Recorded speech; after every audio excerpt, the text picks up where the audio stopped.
बिस्मिल्लाहिर्रहमानिर्रहीम। अल्लाहुम्मा सल्ली अला मोहम्मद। अस्सलाम वालेकुम वरहमतुल्लाहि वबरकातुहू। उम्मीद करती हूँ और दुआ गो हूँ इंशाअल्लाह अज़ीज़ आप सब खैरियत से हों, जहाँ कहीं हों, आबाद हों, खैरियत से हों, खुश हों। मेरा ये चैनल सलमान जी सलाम ख़ास तौर पे सिर्फ़ और सिर्फ कुरान पाक और नबी अकरम सल्लल्लाहु अलैहि वसल्लम की अहादीस मुबारका के मुतालिक है। मैं छोटे छोटे क्लिप्स की सूरत में बहुत अहम बातें, बहुत अहम चीज़ें जो हैं वो आपसे शेयर करती हूँ। उम्मीद है इंशाअल्लाह अज़ीज़ आपके काम आएंगी और थोड़े से टाइम में भी आपको सीखने को बहुत अच्छी चीज़ मिलेगी।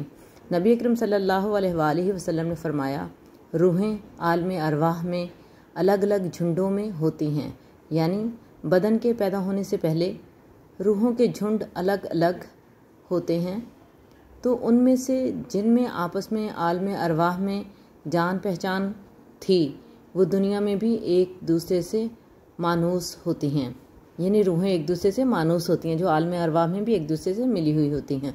और जिनमें अजनबियत थी वो दुनिया में भी अलग अलग रहती हैं।